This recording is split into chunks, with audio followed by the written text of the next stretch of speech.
व्यवहार का मतलब और बिहेवियर, यानी कि संबंध तो इंटरनल है, व्यवहार हमारा एक्सटर्नल है, डीलिंग्स। संबंध में हमारी फीलिंग्स हैं, व्यवहार में डीलिंग्स हैं। तो संबंध मतलब भक्तों के साथ कैसी फीलिंग्स होनी चाहिए और भक्तों के साथ कैसी डीलिंग्स होनी चाहिए। समझे आप? फीलिंग्स और डीलिंग्स।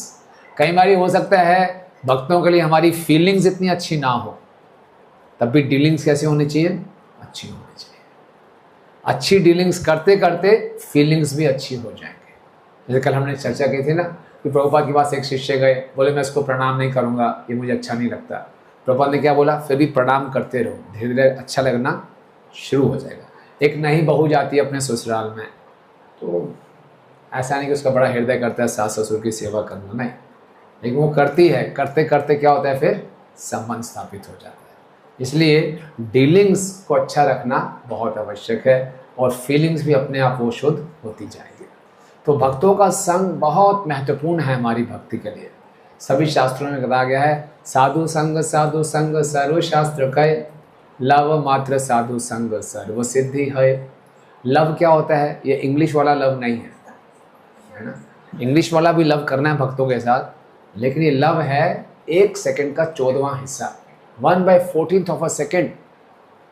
इतना भी भक्तों का हमें संग मिल जाए, सर्व सिद्धि होए, हम पूरी परफेक्शन प्राप्त कर सकते हैं।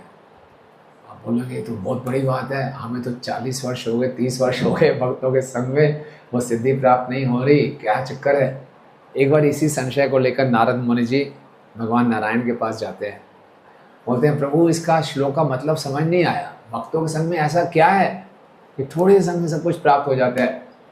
तो भगवान नारायण ने बोला, देखो नारद मुनि, हाँ उदयपुर देख रहे हो, हाँ एक पृथ्वी पे एक शहर है उदयपुर, वहाँ एक नाली देख रहे हो, नाली बह रही है हमारे, हाँ देखो वहाँ एक कीड़ा दिखाई दे रहा है, हाँ जाओ उसके पास जाओ।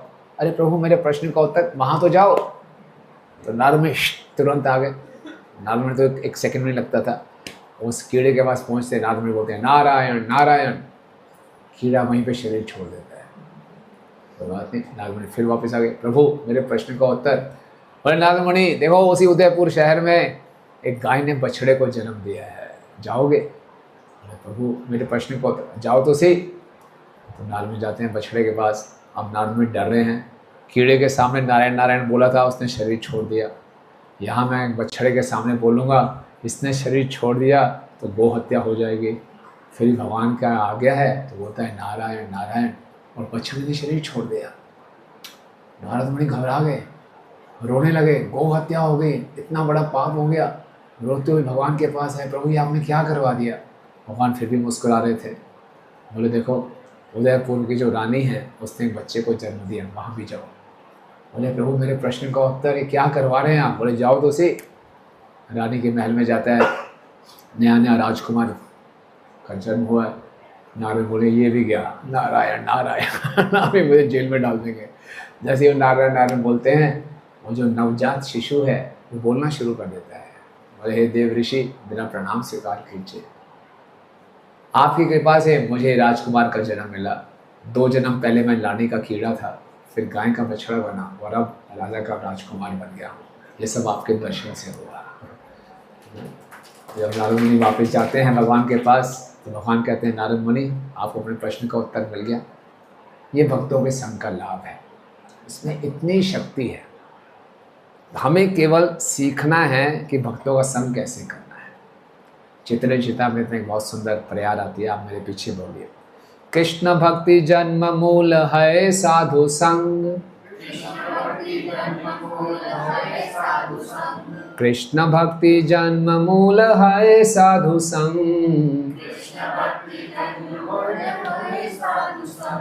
कृष्ण प्रेम जन्मेते हो पुनः मुख्य अंग, कृष्ण प्रेम जन्मेते हो पुनः मुख्य अंग।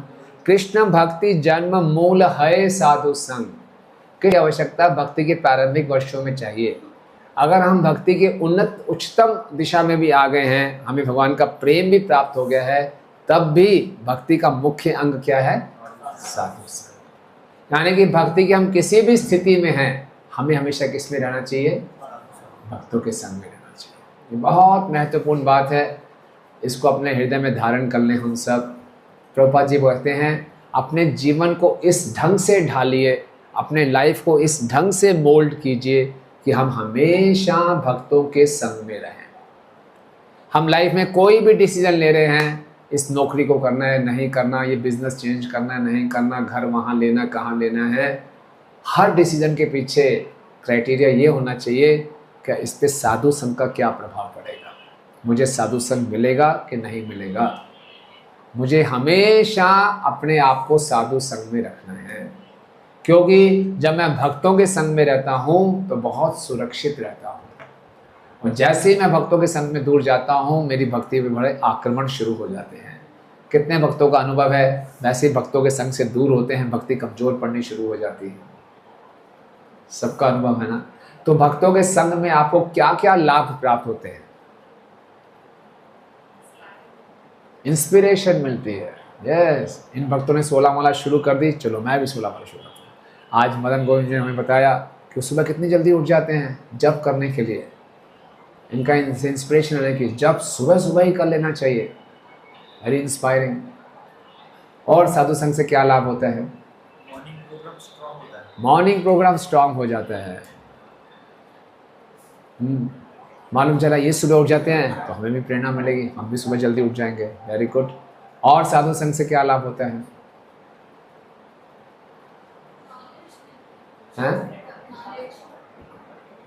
ज्ञान मिलता है। यस, सारा ज्ञान भक्तों के संग में ही प्राप्त होता है। और प्रभु जी लोग बताएं क्या लाभ होता है साधु संग से? प्रेरणा मिलती है, इंस्पिरेशन हो गया। और बताइए। यस, कृष्ण कथा सुनने को मिलती है। और हाँ जी, सेवा करने का भाव आता है, सेवा प्राप्त होती है। Very good. और हाँ, वैष्णव सेवा का अवसर वैष्णव संघ में ही मिलता है। Very good. और बताइए। हाँ, अच्छे संस्कार मिलते हैं, हमारे इम्प्रेशंस चित्त पे पड़ते हैं। और हाँ जी, हमारे इस प्रश्नों का हमें उत्तर मिलते हैं, हमारे संशय दूर होते हैं, ब्लेसिंग्स मिलती हैं। Very nice. आशीर्वाद प्राप्त होता है, उनकी सेवा करते हैं, आशीर्वाद मिलता है। और उत्साह बना रहता है। यस, बताइए प्रभु जी। आध्यात्मिक प्रगति की ओर बढ़ते हैं। यस, पहले 1 माला, फिर 2 माला, फिर 16 माला, फिर आगे हम दीक्षा भी लेते हैं। सब साधु संग में होता है। और हाँ भक्त बहुत ही सेवा करते हैं, हमारा अभिमान काट देते हैं गुड। और हैं, विनम्रता बढ़ती है। हाँ जी, क्रोध भी कम हो जाता है। वेरी गुड, ये तो बहुत अच्छी बात है माता जी। Very nice. किसने बोला? हाँ, कृष्ण प्रेम भी प्राप्त हो जाएगा साधु संग में रहेंगे तो। Very good. और वाणी और विचारों में संयम आ जाता है। Very good point, very good point. और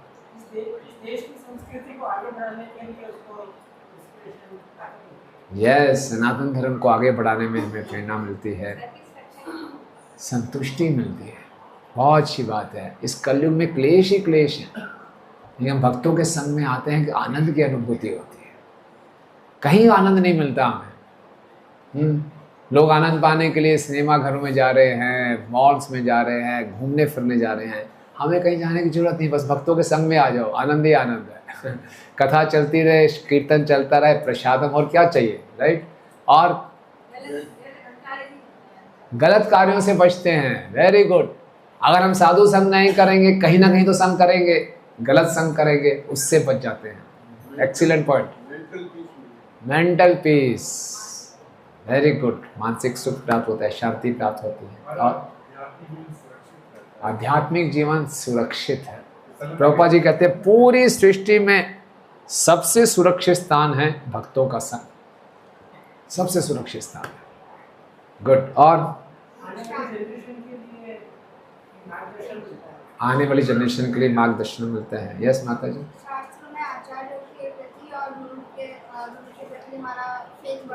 यस, शास्त्रों में आचार्यों के प्रति, गुरुजनों के प्रति हमारी श्रद्धा बढ़ती है। यस माता जी। प्रसादम, वाह वाह वाह, मुख्य पॉइंट, यस, प्रसादम, कितना आनंद आता है ना। इसलिए कोई भक्त केवल प्रसाद के लिए भी आ रहा है, उसका स्वागत करना चाहिए। कहीं बोलते हैं सही समय, बिल्कुल सही समय पे यस, प्रसादम, कितना आनंद है। हम लोग इकट्ठे बैठ कर खिचड़ी भी पाते हैं, बहुत आनंद आता है। भक्तों के साथ प्रसाद पाने का एक अलग आनंद है। यस, और प्रजल्पा से बचते हैं, वेरी गुड। और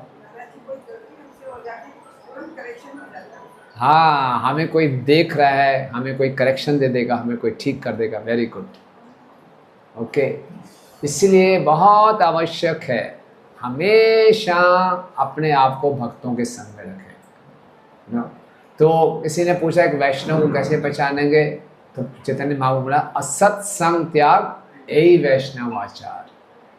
वैष्णव वो है जो असत संग का त्याग कर देता है। स्त्री संगी एक असाधु, कृष्ण अभक्त आर।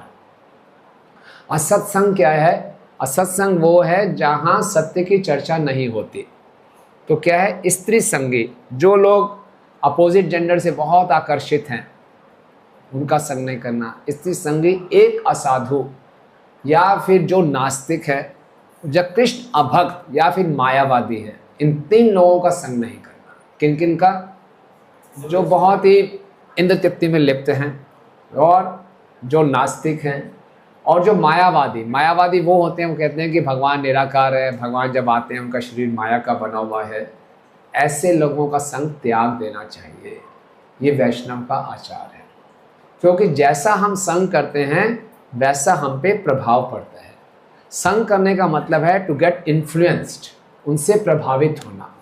अब आप लोग बाहर जब अपने प्रोफेशन में जाते हैं, स्कूल कॉलेजेस में जाते हैं, तो हर कोई नहीं, सब बिजनेस इत्यादि करना है, लेकिन उनका संग नहीं करना, यानी कि उनकी विचारधारा से हमने प्रभावित नहीं होना, उनको हमने प्रभावित करना है, उनसे प्रभावित नहीं होना। समझे ना? ये बहुत महत्वपूर्ण है। श्रील प्रभुपाद जी कहानी सुनाया करते थे, मगरमच्छ की और बंदर की। बचपन में सुनी होगी आपने ना। एक नदी के पास पेड़ था, ऊपर जामुन का पेड़ था, उसमें मगरमच्छ रहता था और बंदर था, दोनों की बड़ी अच्छी दोस्ती थी। तो एक बारी बंदर ने जामुन तोड़कर मगरमच्छ को दे दिए। मगरमच्छ बहुत फेथफुल हस्बैंड था, जो भी अच्छी चीज़ मिलती थी पहले पत्नी को देता था। तो जामुन ले गया अपनी पत्नी के लिए कि आपके लिए बहुत अच्छी चीज़ लेके आया हूँ। तो मगरमच्छी ने वो जामुन खाई, बोले वाह वेरी स्वीट। किसने दिए? बोले मेरा दोस्त है एक बंदर, वो वहीं पे रहता है। कहता रोज़ वो जामुन खाता है? बोले हाँ। कहते जामुन इतने मीठे हैं, जो रोज़ जामुन खाता होगा उसका कलेजा कितना मीठा होगा। फिर कहते तुम मेरे असली हस्बैंड हो? बोले हाँ। मेरे लिए कुछ भी कर सकते? बोले कुछ भी कर सकता हूँ, चांद तारे भी तोड़ के ला सकता हूँ। बोले मुझे चांद तारे नहीं चाहिए, वो बंदर का कलेजा चाहिए। ले आऊँगा। अगले दिन मगरमच्छ बंदर को बोलता है, प्रभु मेरी पत्नी आपको बुला रही है, भाभी बुला रही है। वेरी गुड, अभी तक कभी इन्विटेशन दिया नहीं था। तो बंदर कूद जाता है, मगरमच्छ की पीठ पे बैठ जाता है, चलना शुरू होता है। तो बंदर को थोड़ी सी बुद्धि आती है, बोले बाय द वे एजेंडा क्या है, क्यों बुला रही है माता जी? बोले मगरमच्छ थोड़ा भोला था, बोले मेरी पत्नी को ना जामुन बहुत अच्छा लगेगा। अच्छी बात है।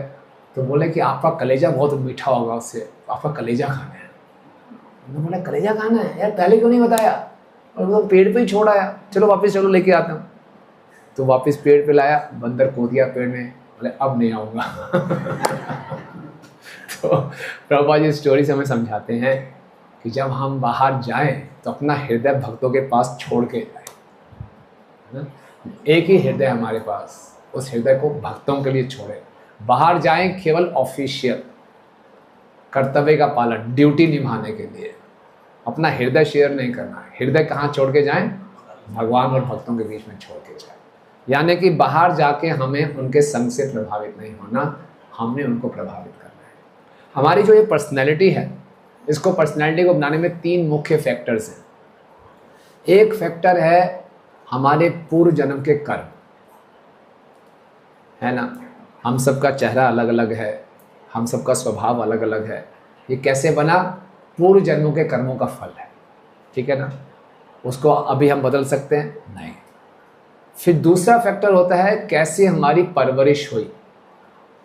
हम छोटे बच्चे थे, कैसा हमें वातावरण मिला, किस प्रकार की परवरिश में हम पैदा हो, हमारा पालन पोषण हुआ, क्या उसको जाके अब चेंज कर सकते हैं? कोई ऐसा ऐप आया है कि वापस चले गए, डिलीट कर दिया, ठीक हो गया? नहीं, ये भी ऐसा है। लेकिन तीसरा फैक्टर बहुत महत्वपूर्ण है हमारी पर्सनैलिटी को बनाने में, वो क्या है? एसोसिएशन। भक्तों के संग में इतनी शक्ति है कि वो पूर्व जन्मों के कर्मों को भी बदल सकता है और हमारी जो परवरिश है उसके संस्कारों को भी बदल सकता है। इसलिए भक्तों के संग में जरूर आना चाहिए, हमारी पूरी पर्सनैलिटी चेंज हो जाएगी। अन्यथा कोई तरीका नहीं है, जो मेरा स्वभाव है उसको मैं नहीं बदल पाऊंगा, और जो मेरी परवरिश हुई है, कई लोगों की परवरिश बहुत अच्छे वातावरण में नहीं होती, बहुत उनके घर का वातावरण इतना अच्छा नहीं होता, उसमें उसकी परवरिश होती है और उसमें बच्चों के ऊपर बड़े गलत इंप्रेशन पड़ जाते हैं, उससे निकलना बहुत मुश्किल होता है, उनकी पर्सनैलिटी वैसे बन जाती है। लेकिन ऐसे कोई भी व्यक्ति भक्तों के संग में आ जाते हैं, तो हमारे शास्त्रों में बताया गया है भक्तों के संग में इतनी शक्ति है कि पुराने संस्कारों को जला देता है, इतनी शक्ति है। जब श्रील प्रभुपाद जी विदेश में गए तो आप देखिए, विदेशी जो हिप्पी लोग थे उनके 2 गोल्डन रूल्स थे। पहला गोल्डन रूल ये था कि जितने भी लोग 30 साल से ऊपर हैं वो सब पागल हैं, और दूसरा गोल्डन रूल ये था कि हम किसी की सुनेंगे नहीं, कोई हमें एडवाइस नहीं दे सकता। अब सोचिए कौन उनको सुधारेगा? जो भी 30 साल से ऊपर व्यक्ति हो तो पागल है और कोई हमें उपदेश नहीं दे सकता। प्रभुपाद वहाँ पर गए, प्रभुपाद जी की आयु कितनी थी? 70 साल की, और प्रभुपाद जी ने खूब उनको उपदेश दिए, वो भी संस्कृत में, सब सुना उन्होंने। क्यों? प्रभुपाद असली साधु हैं, उनके हृदय में प्रेम था, और प्रभुपाद की संगत में आके उन हिप्पीज ने अपनी सारी बुरी आदतें छोड़ दी और हिप्पी से क्या बन गए? हैप्पी बन गए, वैष्णव बन गए। तो इसलिए भक्तों के संग में इतनी शक्ति है। आप में से कितने भक्तों को लगता है जब से आप भक्तों के संग में आए हैं आपके स्वभाव में कुछ परिवर्तन हुआ है ना? और आप में से कितने लोग चाहेंगे और परिवर्तन हो? तो क्या करना है? हमेशा भक्तों के संग रहना है, हमेशा। कई बार हो सकता है भक्तों के संग में कुछ तकलीफ भी हो जाए, कोई हमें फीडबैक दे, कोई हमें करेक्शन करे, हमें अच्छा ना लगे, हमारी ईगो को ठेस पहुंच सकती है, या हो सकता है कोई सी भक्त का व्यवहार हमें समझ में ना आए, ऐसा भी हो जाता है कई बार। तभी घबराना नहीं है, तभी भक्तों का संग कभी भी नहीं छोड़ना। ऐसी परिस्थितियां आए तो क्या करना चाहिए? हमें क्लैरिफाई कर लेना चाहिए, हमें पूछ लेना चाहिए, राइट? लेकिन भक्तों का संग हमेशा हम बना कर रखें, हमें इसकी आवश्यकता है। जैसे कि आपने वो जीव देखा है परकुपाइन, परकुपाइन होता है ना, उसको हिंदी में शायद सेह बोलते हैं, सेह। उसके शरीर पे कांटे कांटे निकले होते हैं, है ना? तो ये ठंडे क्षेत्रों में रहता है जहाँ बहुत ठंड होती है। तो उन ठंडे क्षेत्रों में सरवाइव करने के लिए परकुपाइन क्या करता है? 2 परकुपाइन आपस में आ जाते हैं, इकट्ठे हो जाते हैं, तो एक दूसरे की शरीर की गर्मी से वो सरवाइव करते हैं। लेकिन जब दोनों इकट्ठे आते हैं तो कांटे चुभते हैं एक दूसरे के, तो कांटे सहन नहीं होते, फिर दूर हो जाते हैं। जब दूर हो जाते हैं तो बड़ी ठंड लगती है, एकदम मरने को हो जाते हैं, फिर अपनी जान बचाने के लिए क्या होते हैं? इकट्ठे हो जाते हैं। और ये जीना है तो क्या करना पड़ेगा? सहना पड़ेगा। इसीलिए भक्तों के संग में कुछ मुश्किल भी हो तो सहन कर लेना चाहिए, राइट? दूर नहीं जाना, दूर चले गए तो गए, खत्म हो जाएंगे। क्योंकि ध्यान से सुनिए, आप सब लोग बुद्धिमान लोग हैं। श्रील प्रभुपाद जी कहते हैं, उनके गुरु महाराज भी कहते थे कि जो इस्कॉन है, गौड़िया मठ है, ये एक हॉस्पिटल है। हॉस्पिटल में हम सब अपना इलाज कराने आए हैं। हम सबको एक रोग है, भव रोग, बार बार जन्म मृत्यु के चक्कर में फंस रहे हैं। तो इस रोग का इलाज करने के लिए हम इस हॉस्पिटल में एडमिट हुए हैं। तो हम सबका इलाज चल रहा है, यानी कि अभी हमें से कोई परफेक्ट नहीं हुआ। किसी को 104 डिग्री का बुखार है, किसी को 102 डिग्री का बुखार है, किसी को 100 डिग्री का है, सबका इलाज चल रहा है। तो कुछ जो पुराने लोग हैं वो पुराने मरीज़ हैं। वो पुराना जो मरीज़ होता है वो आधा डॉक्टर बन जाता है। उसको सब समझ में आ जाता है क्या है खेल, है ना? लेकिन अभी वो मरीज़ है, राइट। लेकिन इसलिए मरीज़ है मतलब उसमें अभी परफेक्शन नहीं है, he is on the way to perfection, अभी परफेक्ट हुआ नहीं है। तो इसीलिए हम जब भक्तों के बीच में आएंगे, कुछ ना कुछ हो सकता है हमें दोष जरूर नज़र आए, कमियां जरूर होंगी। तो घबराना नहीं है कि प्रभु जी आपने भेगवा मस्त डाले हुए हैं, फिर भी आप में ये कमी है, मुझ में कमी है, क्योंकि मैं अभी परफेक्ट नहीं हुआ हूँ, मैं परफेक्ट बनने का प्रयास कर रहा हूँ। ठीक है ना। ये बहुत बारी लोग निराश हो जाते हैं, परेशान हो जाते हैं जब वो थोड़ा सा भक्तों को देखते हैं कि उसमें कुछ कमी है। अरे ऐसे साधु कैसे होते हैं, ऐसे थोड़ी कमी है।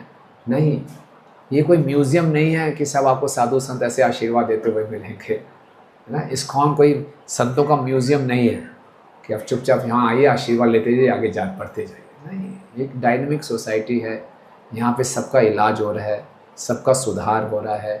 तो ये समझना है। समझ में आई बात?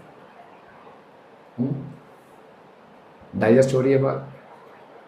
ये प्रैक्टिकल एस्पेक्ट्स हैं, क्योंकि अगर इसको हम नहीं समझेंगे तो हम अननेसेसरली छोटी छोटी बात पर निराश हो सकते हैं। एट द सेम टाइम हम सब अपना इलाज करा रहे हैं, लेकिन हम एक दूसरे की मदद कर सकते हैं। डॉक्टर कौन है? हमारे गुरुजन, प्रभुपाद जी हमारे डॉक्टर हैं। उनके इंस्ट्रक्शंस को फॉलो करने में हम एक दूसरे की मदद कर सकते हैं और आपस में सहयोग करके हम पूर्ण रूप से ठीक हो सकते हैं। ये हमें समझना है, राइट। तो इसलिए भक्तों के साथ कैसा व्यवहार करना है, गुरुजनों के साथ कैसा व्यवहार करना है, वरिष्ठ भक्तों के साथ कैसे व्यवहार करना है, प्रभु जी लोगों को माता जी के साथ कैसा व्यवहार करना है, माता जी लोगों को प्रभु जी के साथ कैसा व्यवहार करना है, ये हमें सीखना चाहिए। ये बहुत आवश्यक है। और इसमें जो मुख्य बातें हैं वो हमें ध्यान रखनी चाहिए। कैसा? कि जब हम भक्तों के बीच में आए तो हमें कोशिश करनी चाहिए हम उनका गुणगान करें, उनके अच्छे गुणों को देखें, उनके अंदर दोष ना देखें। दोष होंगे लेकिन दोषों को ढूंढने की आवश्यकता नहीं है, दोषों को इग्नोर करें और अच्छे गुणों को देखें। अच्छे गुणों को देखने से क्या लाभ होगा?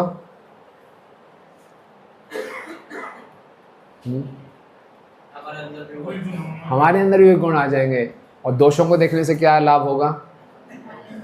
हमारे फ्री में वो दोष आ जाएंगे। वाह, कमाल की बात है। तो क्या करना चाहिए? अच्छे गुण देखना चाहिए। भक्तों के संग में आए। संग का मतलब है सत्संग। सत्संग का अर्थ है सत्य का संग करना। जब भक्त लोग आपस में आए तो इधर उधर की बातें ना करके क्या करना चाहिए? भगवान के विषय में बातें करें, राइट। एक दूसरे से प्रेरणा दें, ना कि संसारिक बातें करें, उल्टी सीधी बातें करें। भक्तों के बीच में आए तो एक दूसरे को समझने का प्रयास करना चाहिए। तुरंत उनके इंटेंशंस पे डाउट नहीं करना चाहिए। कोई उनके व्यवहार में कुछ कमी नज़र आ रही है, कोई संशय नज़र आ रहा है तो क्लैरिफाई कर लें, right. So we have some skits for you. हैं तैयार है? अभी बोला नहीं था? हाँ, ओके। सो क्या करें? हो जाएगा? Very good, spontaneous. तो आप आइए फिर। सो महाराज जो है डेमोन्स्ट्रेशन से सिखाना चाहते हैं कि किस तरह से हमको प्रजल्पा से बचना चाहिए, किस तरह से परनिंदा से बचना चाहिए, किस तरह से should avoid judging others। तो कुछ वॉलंटियर्स हम या तो अपने आप आएंगे या हम बनाएंगे।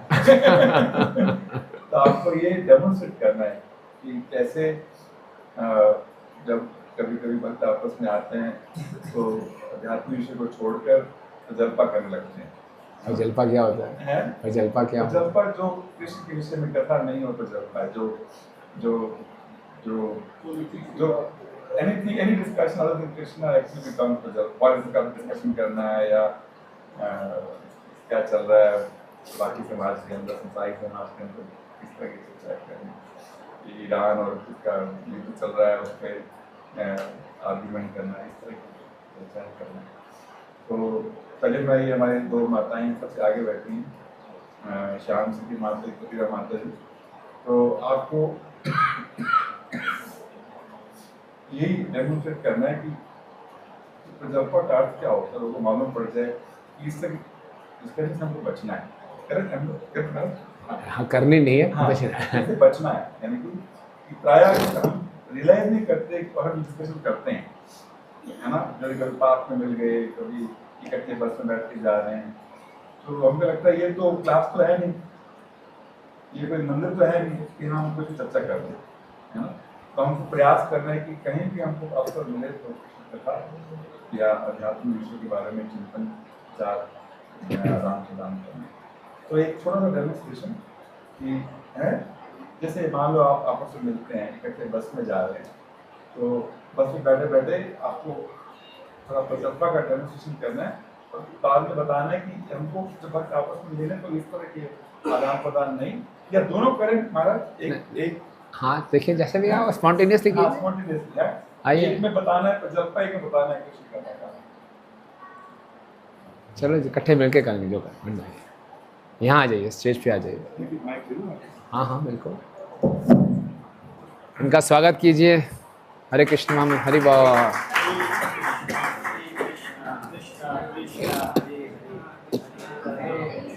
Come here please. नहीं नहीं, हाँ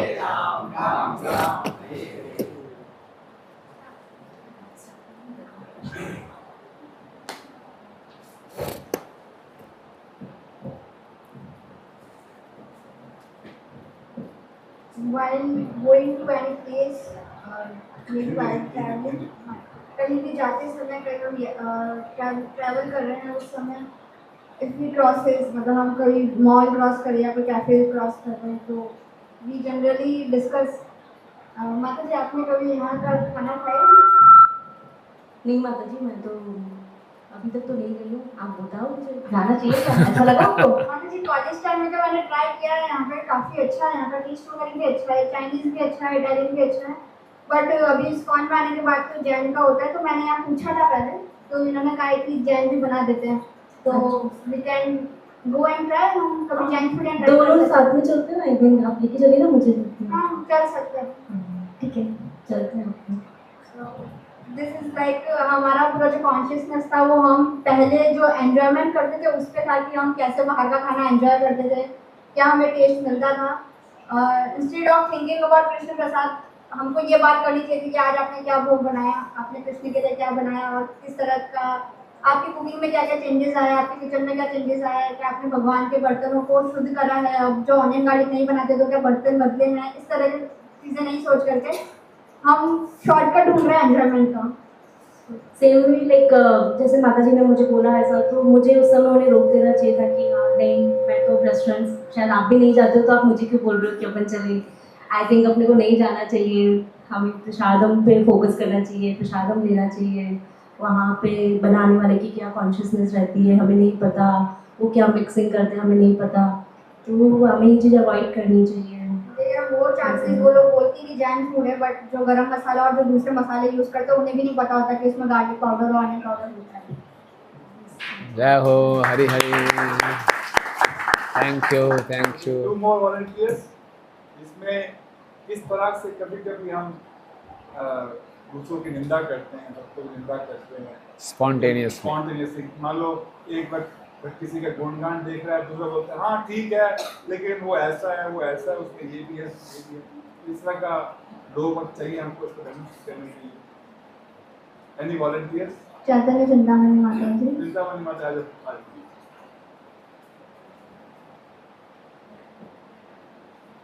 राजी माता जी। आप समझ गए ना, सब किया आपने इसलिए।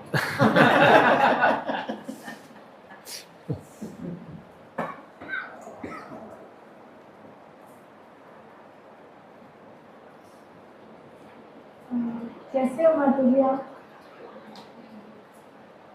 आपको पता है कल क्या हुआ? हाँ मैंने सुना तो था, क्या हुआ बताओ मेरे को। प्रतिभा माता जी आई थी और उन्हें प्रणाम करना भी याद नहीं था। हाँ वो जनरली मोबाइल फोन देखते रहते हैं क्लास के डिस्कशन में, तो मैंने ध्यान से नहीं सुना होगा। हाँ वो पूरा लेक्चर भी उन्होंने ढंग से अटेंड नहीं किया, उनका ध्यान पूरा मोबाइल फ़ोन में था और लगातार वो बस ड्रेसेस चेक कर रही थी मोबाइल पर, तो प्रणाम भी करना भूल गई। हाँ वो जनरली बहुत अच्छी अच्छी साड़ियाँ पहनते हैं ना। हाँ बट माता जी कुछ भी हो, उनका ड्रेसिंग सेंस बहुत अच्छा है, ये हाँ बोलना ये तो पड़ेगा। मानना पड़ेगा। और she is very soft spoken also. हम लोग ये पूछेंगे उनसे वो कहाँ से लेके आते हैं साड़ियाँ। हाँ माता जी। पर माता जी उनका जो दूसरों से बात करने का तरीका है, जो उनका एटिकेट है, और जिस तरह वो अपने आप को प्रेजेंट करती हैं, और बहुत सॉफ्ट स्पोकन है, ये सब बहुत अच्छी क्वालिटीज़ हैं। नहीं एक्चुअली मैं तो सहमत नहीं हूँ इस चीज़ से कि हो सकता है आपके साथ अच्छे हो लेकिन मेरे साथ तो इतनी अच्छे से बिहेव नहीं करते, तो आई अपोज। मैं जो भी होता है ना क्लियर फेस पे कहने में बिलीव करती हूँ। माता जी पर आप देखेंगे, अगर आप उनके गुणों को देखेंगे तो she is very nicely raising her child. सारा दिन तो मोबाइल में रहता है। नहीं मुझे तो लगता कि मैं तो देखा हूँ तो ज़्यादातर मोबाइल फ़ोन पे रहते हैं वो, और पता नहीं कैसे करते हैं। नहीं माता जी भक्तों को रोज मंगला आरती ले जाते हैं, और अपने बेटे का बहुत अच्छे से ध्यान रखते हैं, उनकी अपब्रिंगिंग बहुत अच्छी कर रहे हैं। हम अपने बच्चे को तो माता जी कोई भी अच्छा रखेगा। नहीं माता जी ने एक दो बार दूसरे बच्चों की भी क्लास ली है, बहुत अच्छी अच्छी स्टोरीज बताई थी उन्होंने सबको। She is very knowledgeable. मैं ट्राई करती हूँ, मैं देखती हूँ उनसे वापस अगर हमसे बात करते हैं तो मैं। हाँ माता जी आपको देखना चाहिए जरूर, चेंज योर पर्सपेक्टिव। अरे वाह। We should not do such things because ऐसी किसी की निंदा करने के बाद में हमें कुछ भी उस चीज़ से गेन नहीं हुआ। तो rather than we should have look for good qualities, ताकि हमें उससे कुछ हो सकता है अच्छी चीज़ से देखने को मिल सकती है। Yeah good, thank you thank you thank you. Yes Prabhu ji लोगों में से कोई करेगा? प्रभु जी आज के दिन वो साथ में कौन आएगा? हैं? ये हाँ आप चलो क्या कहते हैं हमारा चीज़ को? Benefit of doubt, jumping to conclusion. हाँ how we see something and इनको अलग से बताओ, अलग से बताओ, जंप इनटू कंक्लूजन। अलग से बताओ ताकि लेट देम सस्पेंस आउट मत करो।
चलिए, हरे कृष्णा कृष्णा कृष्णा हरे हरे, हरे राम राम राम।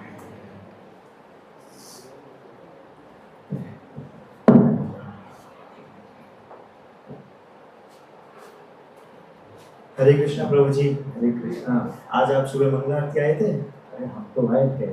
अच्छा, तो वो प्रभु जी तो नहीं आ पाए, कार्तिक प्रभु। अरे आप तो आज ही देख रहे हैं, मैं तो कितने साल से हमको अच्छा मंगल आरती दिख जाए तो सोच लो कि सूरज आज कहीं और से निकल गया। ऐसा तो होता ही नहीं, बाकी सब भक्त दिखेंगे लेकिन धूप को कभी नहीं किया। अच्छा, और वो प्रसादम भी दबा के खाते हैं? प्रसादम की क्या ही बात करें, आपको भी पता नहीं है। अरे जब आप इधर नहीं थे ना, जोर से बोले, जब आप यहाँ पर नहीं थे ना, तो कुक को परेशान कर देते थे। अरे दोपहर में रेस्ट करने का समय होता है ना, तो दोपहर में भी लंच बनवाते हैं। एक तो मॉर्निंग और इवनिंग का हमारा होता है इसको, तो दोपहर में भी कुक को परेशान करके लंच बनवाते हैं, वो भी स्पेशल। उनका शरीर तो गुदगुदा हो गया है। अब जैसा कार्य करेंगे वैसा परिणाम तो होगा ही, है कि नहीं? जैसे अभी हम ऐसे बात कर रहे हैं तो हमारी कॉन्शियसनेस डिवोटीज को लेके अच्छी नहीं हो रही है, और हम सब में फिर कमियां ढूंढेंगे, और अब हम पॉजिटिव वे में बात करते हैं तो उसका रिजल्ट देखते हैं। तो प्रभु जी, आपने वो कार्तिक प्रभु को देखा, वो मॉर्निंग में आते, रोज आते और डेली आते, और फिर जैसे ही माला सबकी हो जाती है और वैसे ही हर किसी को नगर संकीर्तन के लिए लेके जाते हैं, सारे यूथ एकदम वो हो जाते हैं, एक्टिव हो जाते हैं, और सबको अच्छा मिलता है। हाँ, एक्चुअली वो जब पीबीटी में भी थे हमारे साथ बैच में, मैं तभी से देखता था, वो तभी ना बुक डिस्ट्रीब्यूशन और सबको साथ में लेकर के चलना अच्छा है, और साथ में कार्तिक प्रभु का तो है ही है, लेकिन कई बार मैंने कुछ भक्तों को देखा वो ध्रुव प्रभु की बात करते रहते हैं, मटन आती है, अरे उनको पता नहीं है, उसका सेवा बहुत लेट तक चलता है ना। अब आप जानते हैं मंदिर में भक्त कम है, तो कई बार एक भक्त को 2-3 भक्त की सेवा करना पड़ता है। वो कहो कंप्लेन नहीं करता है कि प्रभु जी आप इतना सेवा दे दिए हमको, 3 भक्तों का सेवा करना पड़ता है, कैसे करें, वी नेवर कंप्लेन्स। और मेरे को पूरा विश्वास है, मैंने ना महाराज जी का लेक्चर सुना था, महाराज जी ने कहा जो भक्त कंप्लेन नहीं करता है और उसको जो सेवा जो परिस्थिति मिले उसको भगवान का एक गिफ्ट के तौर पे एक्सेप्ट करके सेवा करता है, बहुत जल्दी हम्बल बनेगा, बहुत जल्दी भगवान का दासत्व भाव डेवलप करेगा। मैं तो इंस्पिरेशन लेता हूँ। थैंक यू सो मच प्रभु, आपसे बात करके मुझे बहुत मोटिवेट फील होता है। और जैसे वो उनकी खाने की बात है, तो वो दिन में सिर्फ 2 बार ही खाता है, तो 2 बार खाते तो उनको ज़्यादा खाना पड़ेगा। हाँ, ये बहुत अच्छा तो बिल्कुल उनका, मैंने खुद इधर जो कुक प्रभु है उनसे कहा है कि एक तो उनसे क्योंकि थोड़ा टाइम पे प्रसाद उनको दें, क्योंकि क्या कहीं वो सेवा की सेवा सेवी भक्त है, गुरु सेवी। अगर मान लो उनको टाइम पे कहीं जाना है और प्रसाद से नहीं मिला तो प्रसाद छोड़ देते हैं, भूल जाते, तो हेल्थ का केयर करना हमारी भी जिम्मेदारी है। तो मैं कुक से तो बोल दिया, बाकी अपना पर्सनली भी हम लोग ख्याल रखेंगे। अच्छा, thank you so much Prabhu, thank you so much. Hare Krishna. Hare Krishna Krishna Krishna Hare Hare, Hare Ram Ram Ram. तो देखिए बहुत से ऐसे गोल्डन रूल्स हैं कैसे भक्तों के साथ हमें व्यवहार करना चाहिए। जब भी हम भक्तों के संग में आए तो हमें उनके अंदर अच्छे गुणों को देखने का प्रयास करना है। ऐसा नहीं है कि उनके अंदर दोष नहीं होंगे, दोष जरूर होंगे, लेकिन हम अच्छे गुणों को देखें। इंग्लिश में कहते हैं रिस्पेक्ट, रिस्पेक्ट, री मतलब दोबारा, स्पेक्ट मतलब देखो। अगर एक बार अच्छे गुण दिखाई नहीं दे रहे, दोबारा देखो, कोई ना कोई अच्छा गुण जरूर होगा। और हर एक भक्त में एक तो अच्छा गुण होता ही है, वो क्या? हरि नाम लेता है। तो जो भी हरि नाम लेता है वो भगवान को बहुत प्रिय है। हमें प्रिय हो या ना हो, भगवान को बहुत प्रिय है। तो जो भगवान को प्रिय है उसमें हम दोष देखेंगे तो भगवान को अच्छा नहीं लगेगा। जब हम भक्तों की निंदा करते हैं भगवान को बहुत कष्ट होता है। एक और आपको डील होती है, जब हम किसी की निंदा करते हैं तो बताऊँ क्या होता है? महाभारत में वर्णन आता है, उस व्यक्ति के सारे पाप हमारे पास आ जाते हैं और हमारे सारे पुण्य उसके पास चले जाते हैं। अच्छी डील है ना? तो निंदा करेंगे क्या होगा? जिसकी निंदा कर रहे हैं उसके सारे पाप हमारे पास आ जाएंगे और हमने जो कुछ पुण्य किए हैं सब उसके पास चले जाएंगे। तो कितना फ़ायदा है निंदा करने का? बिल्कुल नहीं करनी चाहिए।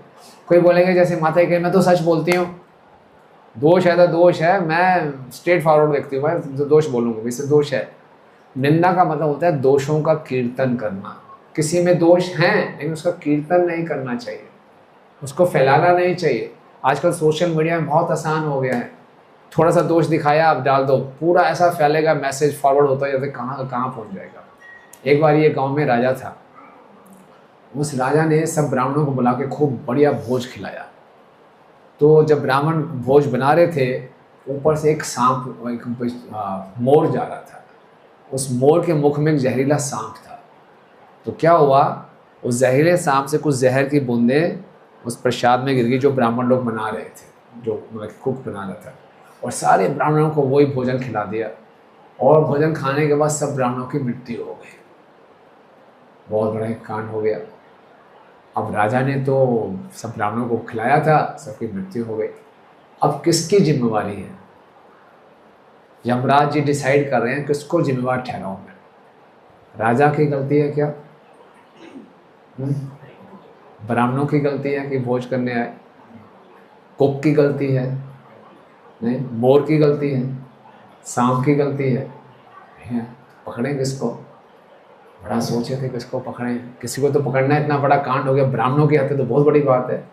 तो वहीं पे उस राज्य में एक माता जी थी और सब जगह ढिंडोरा पीट रही थी, राजा ने ब्राह्मणों को मार दिया, राजा ने ब्राह्मणों को मार दिया। यमराज ने बोला इसको पकड़ के लाओ, सारा दोष इसका है कि जो निंदा करता है सारे पाप उसके ऊपर चले गए। बहुत खतरनाक है। इसलिए हम निंदा क्यों करते हैं?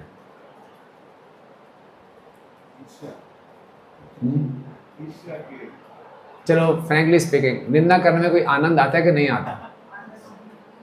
आता है ना। क्यों आता है आनंद?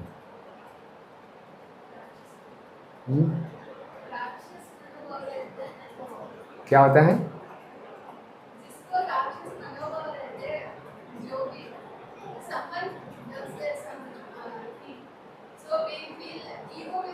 हाँ, किसी की निंदा करने से ईगो संतुष्ट होती है, लगता है कि मैं इससे बेटर हूँ, अच्छा लगता है, चलो कोई तो मुझसे नीचे है, तो ये हमारी ईगो को संतुष्ट करता है।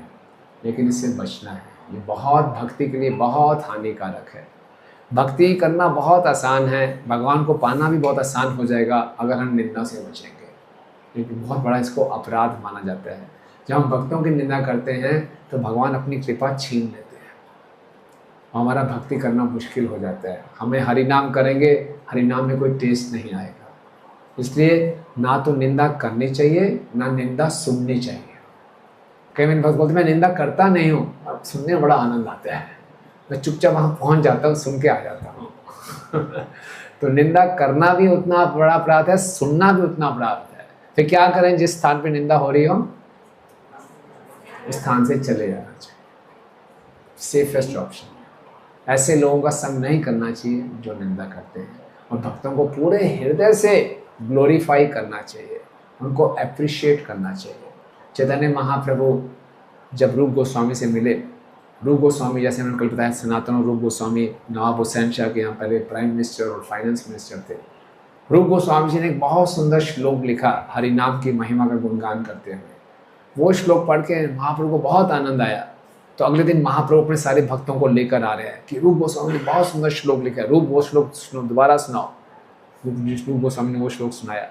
महाप्रभु इतने प्रसन्न हुए, महाप्रभु ने रूप गोस्वामी की इतना ग्लोरीफाई किया जैसे उनके एक मुख नहीं है, 5-5 मुख हैं। और जब महाप्रभु ग्लोरीफाई कर रहे थे तो बाकी जो दूसरे भक्त थे उनके चेहरों को देख रहे थे, उनको कैसा लग रहा था। हम जब किसी एक भक्त का ग्लोरीफाई करते हैं ना तो दूसरा भक्त सोचे इतना तो महान नहीं है शायद प्रभु जी को पूरी डिटेल मालूम नहीं है, मैं साथ में रहता हूँ, मुझे मालूम है क्या करता है वो करता है, इसने शायद प्रभु जी को पटा लिया ऐसी ऐसी भावनाएं आएंगी। लेकिन महाप्रभु सबको नोट कर रहे थे कि किसके चेहरे पे कैसे भाव हैं। तो जब हम किसी दूसरे का ग्लोरिफिकेशन सुने, प्रशंसा सुने, तो हमें बहुत प्रसन्न होना चाहिए। ये भगवान सब देखते हैं।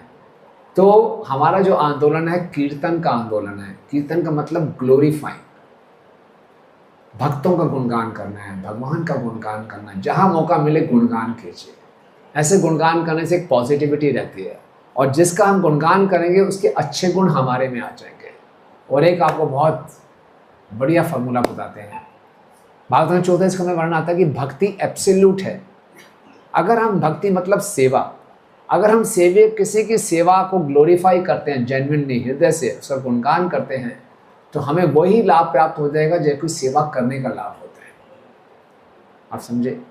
मैं वो सेवा नहीं कर पा रहा, लेकिन ये प्रभु जी ने बहुत सी सेवा की, तो मैं इनका हृदय से गुणगान कर रहा हूँ, तो इनको जो सेवा करने का लाभ हुआ, मुझे गुणगान करने वाले को भी उतना ही लाभ प्राप्त हो जाएगा। और क्या चाहिए? गुणगान करें, हृदय से गुणगान करें, बस इतना आसान है। तो इसीलिए पूरे हृदय से गुणगान करें। और कई बार भक्तों के बीच में ऐसी परिस्थितियाँ आ जाती हैं, कुछ गलत फहमियाँ हो जाती हैं। तो ऐसी गलत फहमी में क्या करना चाहिए? कहते हैं एक दूसरे को बेनिफिट ऑफ डाउट देना चाहिए। एक मंदिर में एक भक्त था, वो वहीं फुल टाइम था, उसका दूसरे भक्तों से इतना अच्छा बनता नहीं था, कुछ लड़ाई झगड़ा होता रहता था। तो भक्तों ने देखना शुरू किया कि रोज़ सुबह सुबह तुलसी आरती के बाद ये अपने कमरे में जाता है, अपना अलमीरा खोलता है, उसमें से कुछ निकालता है, यूँ करता है, यूँ करके यूँ खा लाता है। पकड़ा गया, ये तो तंबाकू खा रहा है। अगले दिन देखा, दूसरे दिन में देखा, यूँ आता है, यूँ करता है, वो खा रहा है, ये तो तंबाकू खा रहा है, नियम तोड़ रहा है। वाह वाह वाह, वैसे भी इसके किसी के साथ बनते नहीं है।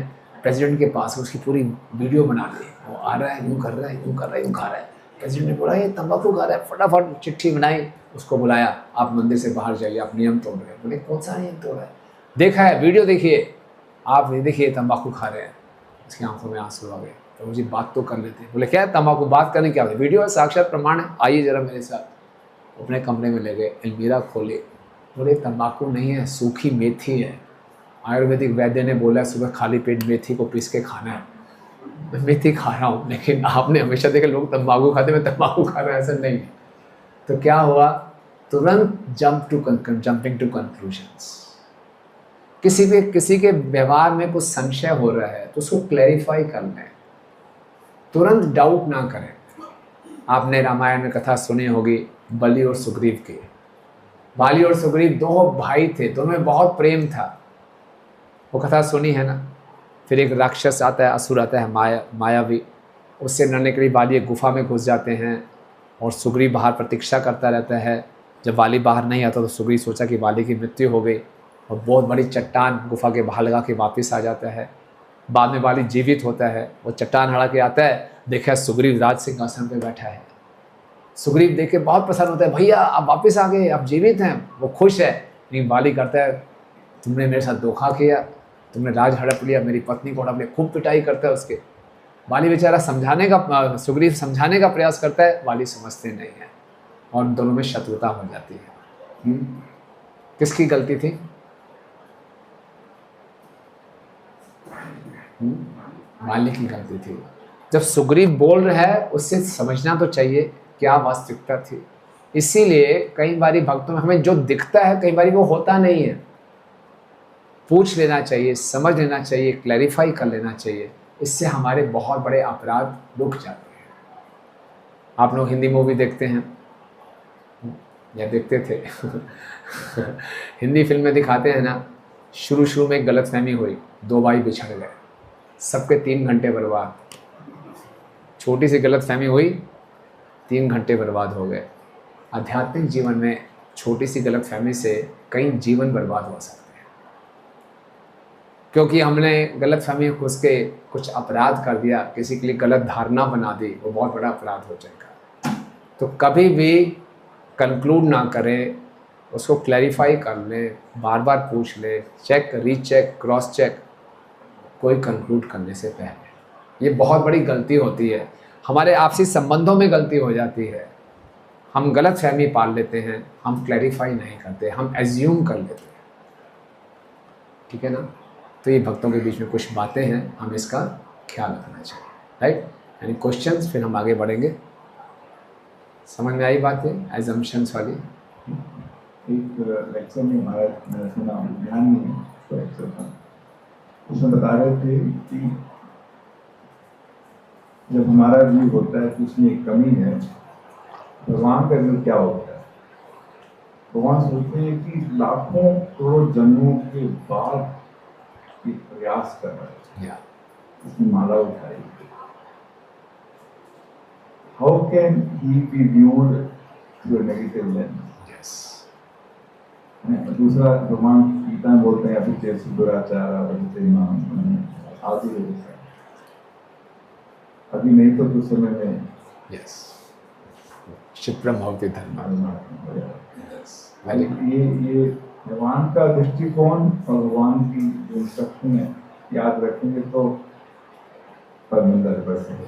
आप समझे? प्रोजेक्ट बहुत अच्छी बात बोली है। भगवान एक भक्त को देखते हैं, अलग दृष्टि से देखते हैं। कितने जन्मों के बाद ये माला तो शुरू की है, हम देख रहे हैं ये गलती कर रहे हैं। जैसे एक व्यक्ति कीचड़ में गिर गया और वो स्नान कर रहा है, तो आधे शरीर पे कीचड़ लगा हुआ, आधा शरीर धुल गया।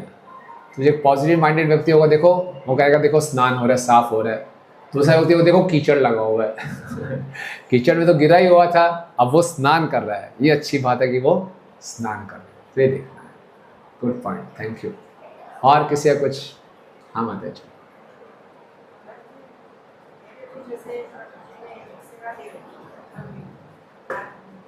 हाँ किस तरीके से उसको करना है पूरे 7 दिन तक, बता दीजिए कैसे है, किन किन माताओं को उसको जोड़ना है, कैसे करना है। तो महाराज जी कभी कभी ऐसा लगता है कि शायद मैं कोई अपराध कर रही हूँ। होता ये है कि जिन माता जी का टर्न होता है, जैसे कल संडे है जिनका टर्न है, मैं पूछूंगी उनसे माता जी आप कल जा रहे हैं, और वो कहती कि नहीं मैं नहीं जा पाऊंगी कल, मेरी ये परिस्थिति है, मैं नहीं कर पाऊंगी। तो ये बात मुझे मदन गोविंद प्रभु जी को एज इट इज बतानी होती है कि प्रभु जी माता जी नहीं आएंगे क्योंकि वो ऐसे ऐसे कह रहे हैं। तो ये मेरे को ये अपराध लगेगा कि मैं उनकी बात प्रभु जी से कह रही हूँ या नहीं अपराध नहीं है, आप उनकी परिस्थिति समझा रहे हैं ना, आप उसमें मिर्च मसाला थोड़ी लगा रहे हैं। नहीं वो तो नहीं करती। आप मिर्च मसाला लगा कि प्रभु जी पिछली बार भी ऐसे ही किया तो वो तो ऐसे ही करती है, चलो फिर भी मैं तो मैनेज कर रही हूँ, ऐसा नहीं। आपने बोला कि उसे कुछ मजबूरी वो बता दिया, अपना मिर्च मसाला ऐड नहीं करेंगे तो कोई अपराध नहीं। Thank you madam. हाँ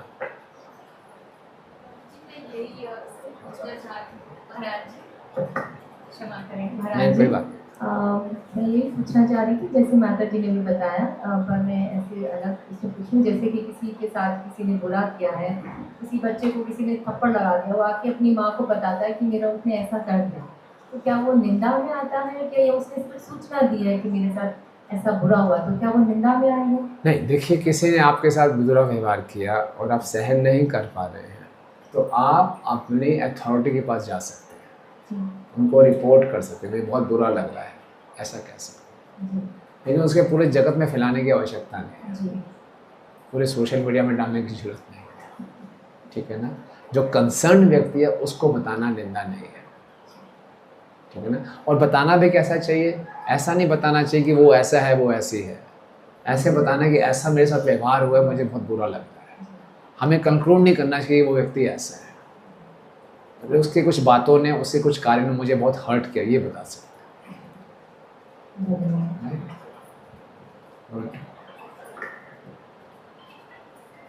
हरे कृष्ण महाराज जी, आपने जो बताया वो भक्तों के लिए लागू होता है कि हमें भक्तों की निंदा नहीं करनी। उसके अलावा जैसे हम अपने बच्चों को बताते हैं कि ये person he is not the right person, this is not the right place to sit, तो उस बारे में हम जो अपने बच्चों को बताते हैं या किसी को बताते हैं, तो उससे हम निंदा में नहीं काउंट करते हैं। हाँ, बच्चों को आप एजुकेट कर रहे हैं, ट्रेनिंग दे रहे हैं, उनको गाइड कर रहे हैं, तो वो निंदा नहीं है। और उसमें ये नहीं बताना कि ये जो व्यक्ति है ये बहुत बुरा है, ऐसा नहीं बोलना। वहाँ जाना आपके लिए अच्छा नहीं है, ऐसा बोल सकते हैं। वहाँ जाएंगे आप कंफ्यूज हो जाएंगे, अच्छा नहीं लगेगा, ये ठीक नहीं है, ऐसा हम बोल सकते हैं। क्योंकि कौन व्यक्ति क्या है हम कई बार जानते नहीं हैं, है ना। दूर से लगता है उसका व्यवहार ऐसा हो, लेकिन हमारे बच्चे के लिए वो हेल्दी नहीं है, तो हम उसको इतना गाइड कर सकते हैं, तो वो निंदा में नहीं है। हरे कृष्ण महाराज जी, मेरा प्रश्न ये है कि हम निंदा करने से तो बच सकते हैं हम कॉन्शियसली, लेकिन कई बार ऐसा होता है जैसे हम एक ऐसी जगह बैठे हुए, सपोज कार में हम किसी के साथ जा रहे हैं ऑफिस से कहीं पे, और वहाँ पे वो इंसान किसी की निंदा कर रहा है, तो मैं जब मेरा खुद का एग्जाम्पल, मैं क्या करती हूँ, मैं हरे कृष्ण बोलती हूँ मन में, लेकिन फिर भी वो बोल तो रहे हैं, तो मतलब ऐसा, इसमें 2 क्वेश्चन है मेरे। एक तो प्रभु मेरे नाम में अपराध तो नहीं हो रहा है कि मैं नाम जप कर रही हूँ और लेकिन उधर से कुछ सुनाई भी दे रहा है, दोनों चीज़ हो गई। दूसरी चीज़ वो निंदा ही है, तो निंदा मैं सुन तो रही हूँ महाराज जी। या तो ऐसी स्थिति में फंस गए, गाड़ी का दरवाज़ा खोल के भाग नहीं सकते। अगर संभव है तो भाग जाइए, अगर संभव है तो रोकिए, प्लीज़ प्लीज़ कुछ इमरजेंसी आ गई, मुझे कहीं जाना है। मतलब कि हर प्रयास करना चाहिए इस परिस्थिति से बचने के लिए, और हो सके तो टॉपिक चेंज कर दें या अनसुनी कर दें। जो उधर से कुछ हरी बोल बोलने लगे, गाने लगे, अचानक कुछ ऐसी चीज़ पूछ लें जो उनकी और इंटरेस्ट की हो, वो क्या हुआ, उसका क्या हुआ, टॉपिक चेंज कर दें। या पॉसिबल हो तो वहाँ से भाग जाए, चले जाएं, कुछ भी कीजिए, यूज़ योर इंटेलिजेंस, लेकिन सुनना नहीं है ना। और बहुत ज़्यादा हो जाए तो स्ट्रेट फॉरवर्ड बोल दीजिए कि मेरी भक्ति बहुत कमज़ोर है ऑलरेडी, मुझ पर दया कीजिए। मुझे मत सुनाइए, है ना। सही बोल सकते, राइट। सो हाँ माता जी,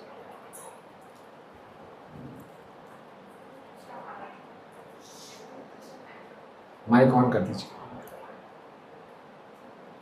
हरे कृष्ण महाराज जी, जैसा कि प्रोफेशनल लाइफ में अधिकतर होता है कि हम एक पक्ष को बचाने के लिए हम दूसरे की निंदा तो करते ही हैं, और हम जान रहे हैं कि वो आदमी सही है फिर भी हम उसकी निंदा कर रहे हैं, तो क्या उसका दोष लगेगा? Yes. लगेगा माता जी। तो ऐसी परिस्थिति में फिर हमें क्या करना चाहिए महाराज जी? अवॉइड कीजिए, क्योंकि ये नियम चेंज नहीं होंगे, ये आपका प्रोफेशनल हैजार्ड है, you have to bear it. तो फिर हमारे को दोष लगता ही रहेगा। ऑब्वियसली। तो फिर दोष मुक्त कैसे हुए हम? मतलब एक कोशिश कीजिए, मिनिमाइज कीजिए जितना कर सकते हैं। वैसे तो हर व्यवसाय में कुछ ना कुछ दोष है, लेकिन हमारा जो जैसा ऐसा कीजिए कि झूठ कम से कम बोलिए, सच्ची बात कीजिए, सच्चे केस लीजिए, अपराधी को, गलत अपराधी को साइड मत लीजिए। तो उस समय पक्ष में रखते हुए वो निंदा नहीं है, वो एक कंसर्न अथॉरिटी के सामने आप अपना पॉइंट ऑफ व्यू रख रहे हैं, और आपके जो क्लाइंट है उसके प्रति उस व्यक्ति ने अत्याचार किए हैं, ये बताना निंदा नहीं, कंसर्न अथॉरिटी। वैसे तो संसार में जो भी कार्य, बिजनेसमैन थोड़ा झूठ बोलता है, तो वकील को भी थोड़ा झूठ बोलना पड़ता है, लेकिन काफ़ी हाँ, तो कोशिश कीजिए उससे बचने का, बहुत ज़्यादा ना करें। तो हमें जज के सामने बोलना निंदा नहीं है। और कुछ ये सब ग्रॉस एग्जांपल्स में क्या ऐसे कुछ सकल हाँ, सूक्ष्म रूप से भी ऐसा होता है, क्योंकि हम इस संसार में हैं तो हम सबके अंदर एक द्वेष की भावना रहती है।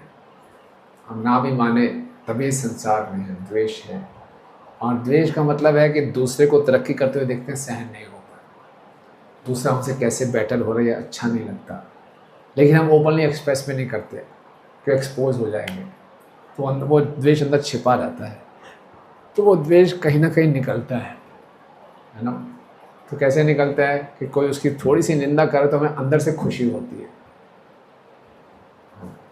तो वो हमें अपने आप को मेजर करना है कि इसका मतलब द्वेष है, या उसके साथ कुछ बुरा हो जाए तो अंदर से अच्छा लगता है, ऊपर से बोले तो मालूम चलता रहेगा कि अभी द्वेष छिपा हुआ है। सो वी शुड प्रे कि हम इससे ऊपर उठ सकें। फिर भी ग्रॉस लेवल पे तो फिर बचना ही चाहिए।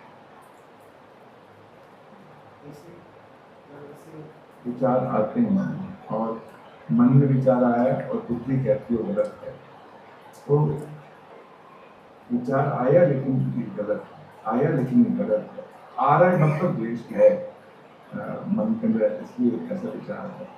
तो ये द्वंद्व कब तक चलेगा और कब हम इससे पूर्ण रूप से मुक्त हो पाएंगे? क्या इस भौतिक शरीर में मुक्त हो पाएंगे? एक्चुअली मन का स्वभाव है दोषों को देखना, मन को अच्छा लगता है, तो मन करता रहेगा ऐसी हरकतें, लेकिन उस दोषों को पकड़ेंगे नहीं, लेट इट गो, आगे बढ़ते रहेंगे तो कोई दिक्कत नहीं है ना। कोई पूरा स्वभाव है, मन का ये वेग है, ये आता रहेगा, उसको सहन करना है बस। ओके, ठीक है। हाँ जी, हाँ। महाराज, जैसे हम जब प्रोफेशनल लाइफ में थे वहाँ तो ये सब बोला जाता था कि boss is always right, boss is always right. लेकिन अगर जब हम आध्यात्मिक जीवन में है और हायर अथॉरिटी कुछ गलत कर रहा है, हमने कुछ नोटिस किया है, तो क्या सिर्फ चुप ही रहना चाहिए या उसको बताना चाहिए? अगर हमारे हायर अथॉरिटीज कुछ गलत कर रहे हैं तो हमें गांधी जी का बंदर नहीं बनना है, कुछ नहीं बोलेंगे, कुछ नहीं सुनेंगे, कुछ नहीं, ऐसा नहीं है। हायर अथॉरिटीज कुछ गलत कर रहे हैं जो कि प्रभुपाद के सिद्धांतों के बिल्कुल खिलाफ है, तो हमें सही स्थान पे रिपोर्ट करना चाहिए और उनसे आगे क्लैरिफाई भी करना चाहिए कि आप ऐसा क्यों कर रहे हैं। क्लैरिफाई भी कर लेना चाहिए, और हम कन्विंस नहीं हैं उनकी क्लैरिफिकेशन से तो इनसे हायर अथॉरिटी जाके हमें रिपोर्ट करना चाहिए। ये प्रभुपाद जी की सेवा है। महाराज जी, जब आप बता रहे थे शुरू में कि जब साधु संग के दौरान हमको नास्तिक के पास नहीं जाना चाहिए, लेकिन अगर हम नास्तिक के पास नहीं गए तो उसको आस्तिक कैसे बना पाएंगे? Good, very good point. तो नास्तिक के पास उनका संग नहीं लेना, उनको संग देना है। हमने भी चर्चा की थी ना, संग का मतलब है प्रभावित होना। तो हमने उनके पास जाके प्रभावित नहीं होना, उनको प्रभावित करना है। तो हम उनको प्रभावित कर सकें इसके लिए हमारे में शक्ति होनी चाहिए।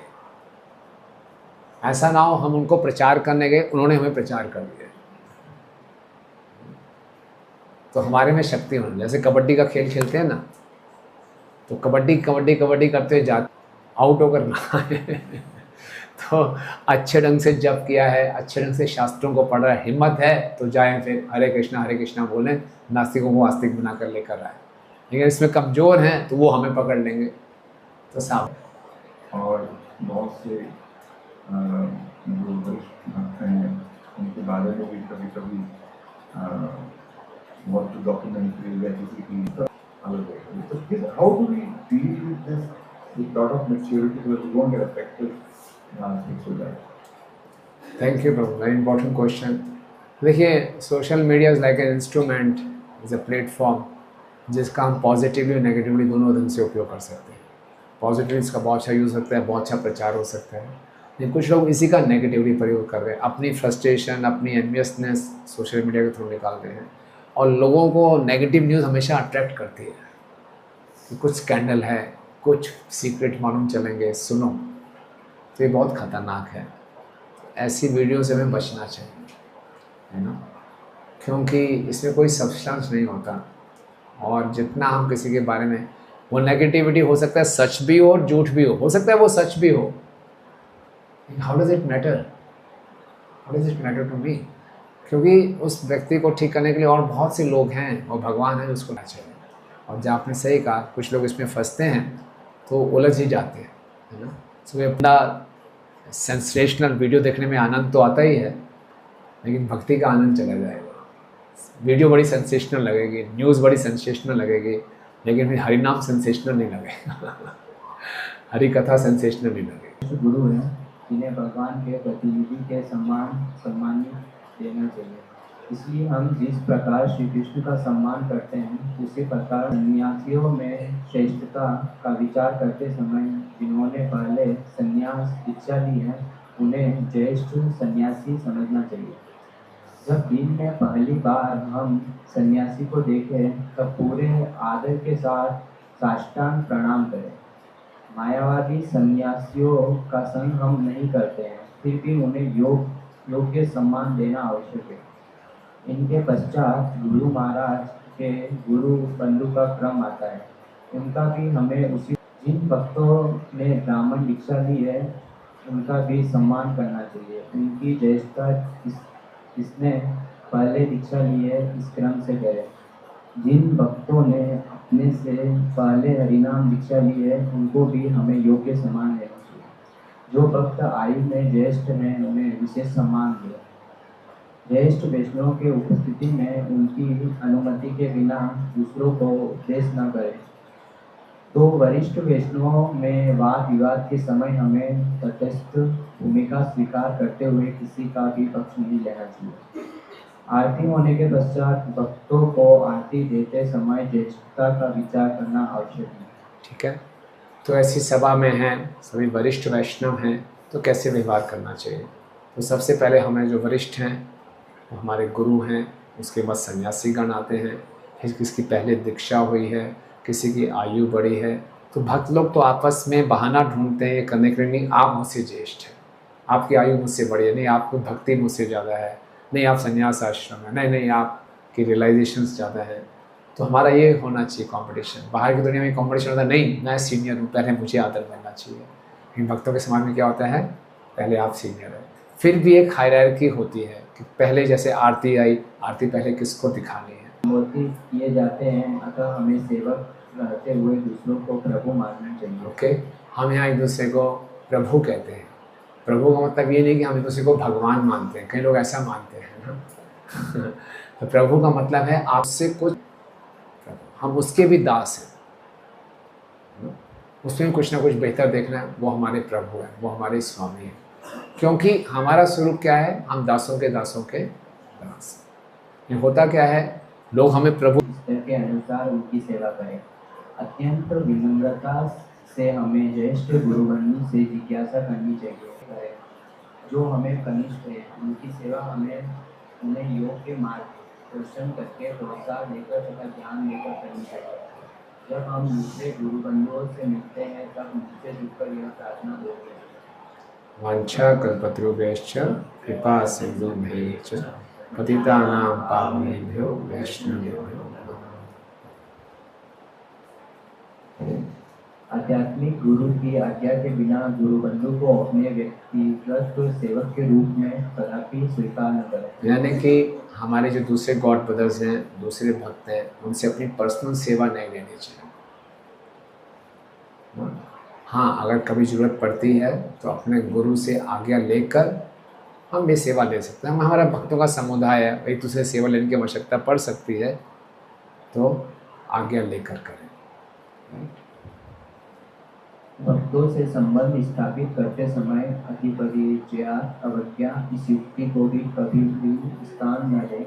भक्तों का एक दूसरे के प्रति व्यवहार सम्मानपूर्वक, अपराधरहित तथा छल कपट से रहित होना चाहिए। अब अति परिचयात अवज्ञा का मतलब क्या है? फैमिलिटी ब्रीड्स कंटेंट। कई बार भक्तों में इतने क्लोज हो जाते हैं कि एक दूसरे का आदर करना भूल जाते हैं, है ना। वी बिकम टू फ्रेंडली में और भी क्या बड़ा कैजुअल लेना शुरू कर देते हैं, तो उसमें क्या करेंगे हम? अपराध करते हैं। और ख़ासकर बुरा ना माने, पति पत्नी के संबंधों में और ऐसा हो जाता है। अगर दोनों ही भक्त हैं तो हम एक दूसरे को भक्ति स्टेटस से नहीं देखते हैं, तो घर से ही अपराध करना शुरू हो जाते हैं सुबह सुबह से। तो चाहे माता जी हैं, प्रभु जी हैं, दोनों भक्त हैं, तो दोनों को एक दूसरे को भक्त के रूप में देखना चाहिए। टेकन फॉर ग्रांटेड नहीं होना चाहिए। फैमिलिटी ब्रीड्स कंटेम्प्ट, ये ध्यान रखना चाहिए। ओके, होता है भक्तों के बीच में आत्मीयता, इंटीमेसी होनी चाहिए, बट इंटीमेसी इतनी ना हो कि एक दूसरे की रिस्पेक्ट करनी छोड़ दे। तो इसमें दो महत्वपूर्ण शब्द आते हैं श्रीमद् भागवत में, गौरवेण विश्रम्भेण।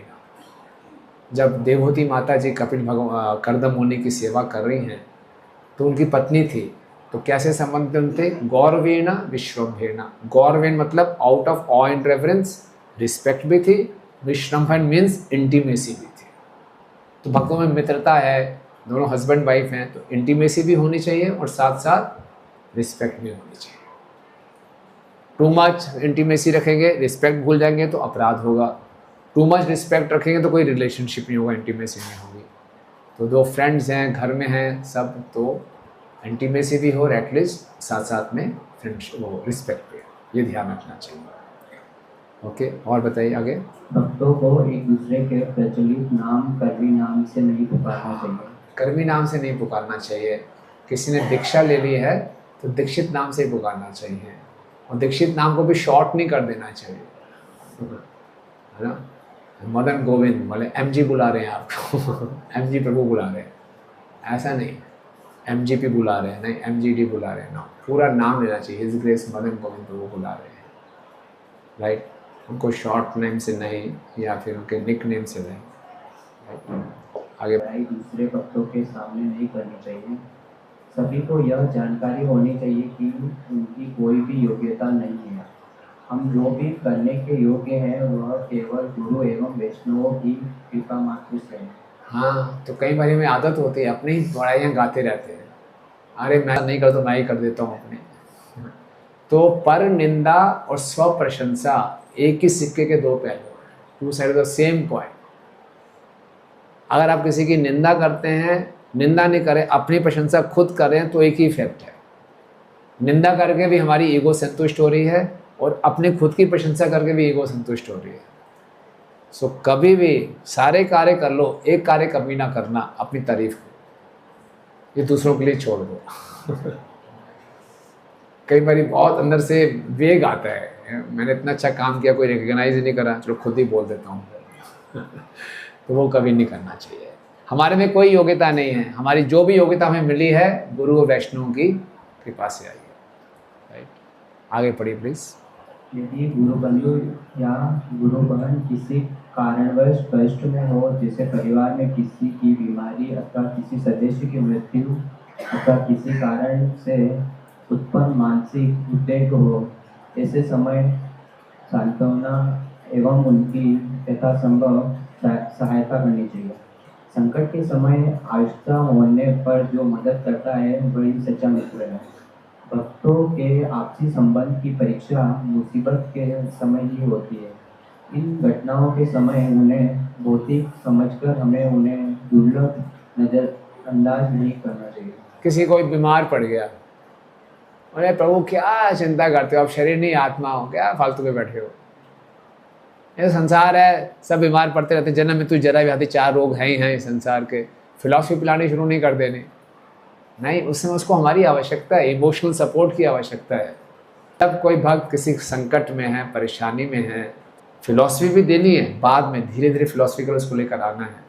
लेकिन शुरू में फिलॉसफी पिला के ये तो सब माया है, बहुत ही दुखालय है, ये चलता रहेगा, उससे उनको संतुष्टि नहीं होगी। ऐसे में वो क्या होगा, भक्त को अपने पुराने दोस्त याद आएंगे, वो ज़्यादा अच्छे थे कि एटलीस्ट उनको फिलॉसफी नहीं मालूम थी, वो सुख दुख में साथ तो रहते थे। तो कई बारी फिलॉसफी के नाम पे हम अपना हृदय बहुत कठोर कर लेते हैं। तो किसी को भी कोई दुख है उसका हमें पूरा साथ देना चाहिए। राइट, आगे बढ़िए। यदि कोई भक्त किसी कारणवश भक्ति सेवा के मार्ग से पथभ्रष्ट हो गई हो तथा काफी दिनों से भक्तों के संग में न हो तो वह माया में है, ऐसा कहकर उसका तिरस्कार न करे अथवा उस पर इस प्रकार की टिप्पणी न करे जिससे वह आध्यात्मिक गुरु के चरण कमलों से पुनः दूर चला जाए। प्रत्येक व्यक्ति द्वारा उसे प्रेम, उत्साह एवं मैत्री मिलनी चाहिए, जिससे उसे यह आभास हो कि वह पुनः अपने घर एवं भक्तों के संग में वापस आ गए। समझ आया ये पॉइंट? क्या आया, समझ में आया? बताइए माता जी। माइक। जी, जैसे अगर कोई हमारे मित्र हैं जो हमें टेंपल में मिले हैं और उसके बाद में अगर किसी कारणवश वो भक्ति नहीं कर पा रहे हैं या बिजी हो गए, कोई भी रीज़न हो उस वजह से, तो उनका तिरस्कार नहीं करना है नंबर 1। लेकिन दूसरी चीज़ है कि हमें अपनी तरफ से प्रयास करना है कि वो पुनः वापस से भक्ति मार्ग पे आ जाएं और पुनः अपनी भक्ति को पहले की तरह से करें। या ऐसे आप बाहें नहीं उड़ानी, वो तो माया में गिर गए, माया में गिर गए, वो क्लीन बोल्ड हो गए, ख़त्म हो गया, माया ने पकड़ लिया उसको। नहीं, ऐसा नहीं करना, उसके साथ सिंपैथी करनी है। कुछ भी कारण हो सकते हैं, तो कि ये इनके इन प्रकार हैं, उनके से लीजिए प्रभु जी। माता जी देखें कोई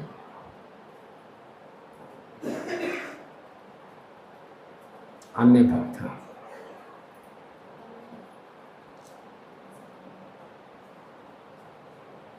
धन्यवाद। हमें उन्हें सम्मान देना चाहिए, परंतु निम्नलिखित प्रकार के भक्तों से किसी को भी संग नहीं करना चाहिए। हाँ, ये बहुत ध्यान बात रखिए कि दिखने में कई बार लोग भक्त होते हैं, लेकिन इन प्रकार के भक्तों से हमें संग नहीं करना चाहिए। पढ़िए प्लीज। पहला, खराब अथवा संशयास्पद चरित्र, उसमें सस्पिशन है, हमें संशय है, तो उसका संग नहीं करना चाहिए। ठीक है, वो अपने स्थान पे जो भी है, हरिना मेरा ठीक है, उसका दूर से आदर करेंगे, लेकिन उसका हम संग नहीं करेंगे, उसका करेक्टर डाउटफुल है। और सहजिया, जो श्री राधा कृष्ण की दिव्य लीलाओं को प्राकृत समझकर स्वयं उनका अनुकरण करने की चेष्टा करता है। सहिजिया मतलब जो राधा कृष्ण की लीलाओं को बहुत चीपली ले लेते हैं।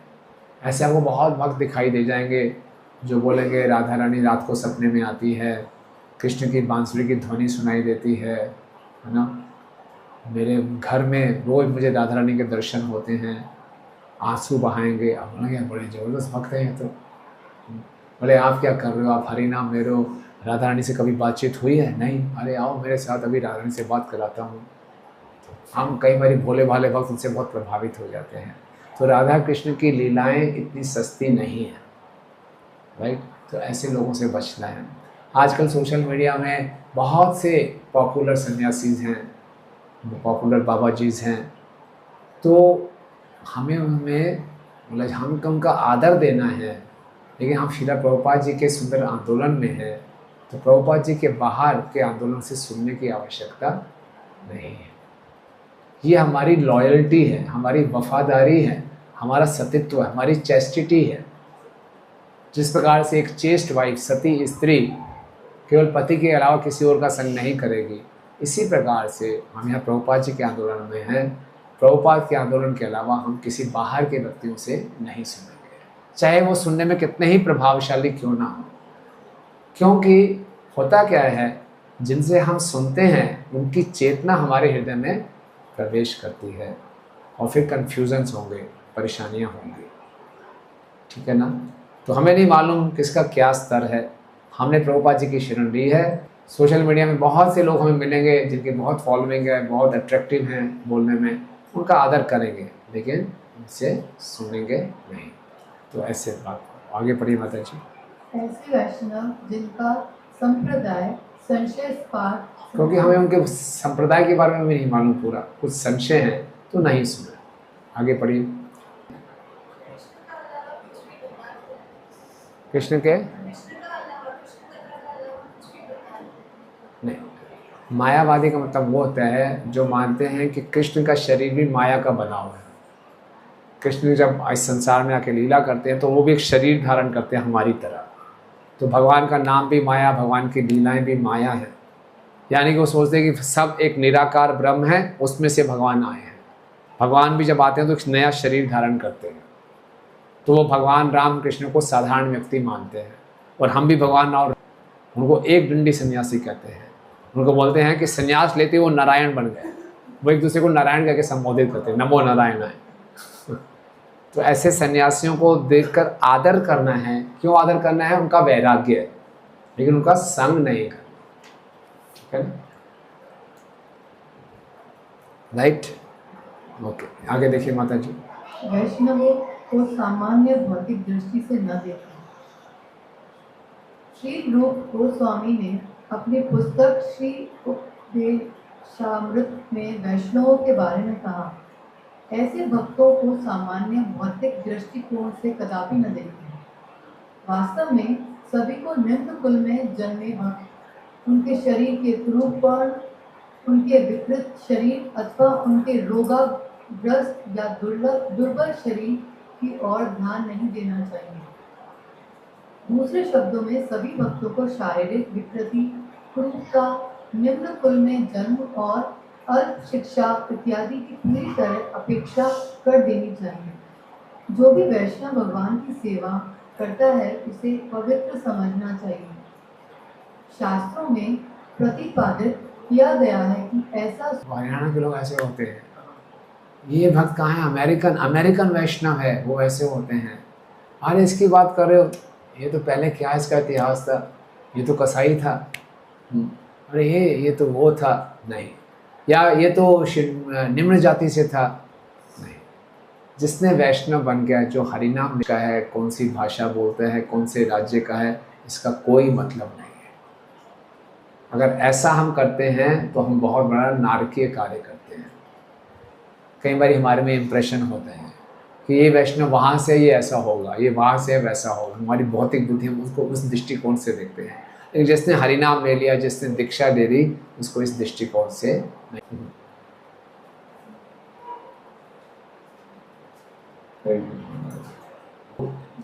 तो लेना देना नहीं है इन चीज़ों से, लेकिन यहाँ पर छोटी छोटी जो चिंतन किया जा रहा है, इस तरह से उनको अपने गुणों में उनको स्वीकार करें, सम्मान बनाए रखें, कोई अपराध नहीं करें, कैसे अपने अध्यात्म को सुरक्षित रखें। तो I feel very proud to be part of this institution. और मानना है कि हम सबको इस तरह का जो है